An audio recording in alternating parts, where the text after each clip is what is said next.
Family's beloved dog disappears and is shipped out of state by Maricopa Animal Care and Control to be adopted by somebody else. And it's all before they even realized their dog was at the pound. So how could this happen? And how do you make sure it does not happen to you?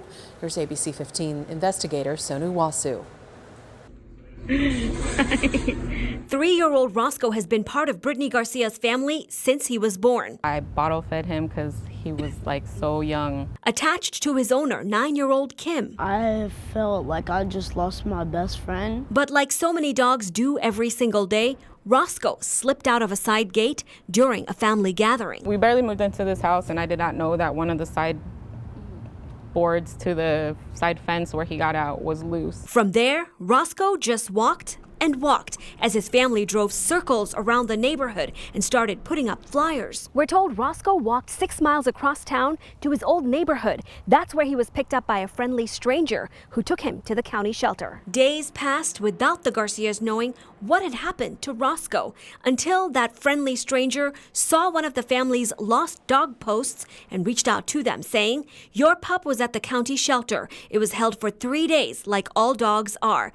But by the time Garcia called the county shelter, a staff member informed her it was too late. But she kept basically saying, "It's not your dog anymore," like just making small comments. Every time I was talking about it, she's like, "Well, the dog that was yours," like she just kept saying stuff. What do you think about that? I was very upset. So what happened to Roscoe after the stranger turned him in to the county animal shelter? By law, we have to hold a lost or stray animal 72 hours to give people a chance to find that animal. 72 hours and then the dog is up for grabs, in this case claimed by a rescue.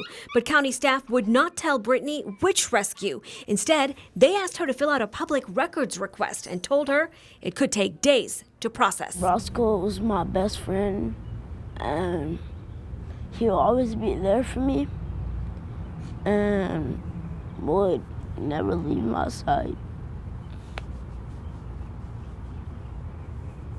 It's tearing me up that I can't get the information where he's at. While Brittany says officials at the pound wouldn't immediately tell her where Roscoe was, a source reached out to ABC 15 with a tip, and it turns out that tip was right. Roscoe was at the Santa Barbara Humane Society in California. I never knew the process that you hold them for 3 days and then they go and get shipped or sent. You know, some would say 72 hours is not enough. You know, 72 hours is legally what we are required to hold. In this case, county officials tell us Roscoe came in without a tag. He was not licensed and had no microchip. When we find that microchip, we will and locate the owner, we'll drive them right to you. We asked county officials why they would make someone who has just lost a pet fill out a public records request instead of just trying to reunite them with their families. County officials tell us even though the woman was told her request would take 10 days to process, they jumped into action. We processed that public records request immediately. We then took the measures that we needed, even going above and beyond by contacting the other rescue ourselves and letting them know this is what's going on. I'm calling from Phoenix, Arizona. Brittany says she'll be driving over to Santa Barbara on Saturday to get her dog back. It'll cost her $155. I will pay. I will definitely pay. I will pay. I just want him back. Moral of this story, if you lose a pet, your local animal shelter is one of the first phone calls you should make. Also know that a caller with a phone number is sometimes not enough. Sonu Wasu, ABC 15, Arizona.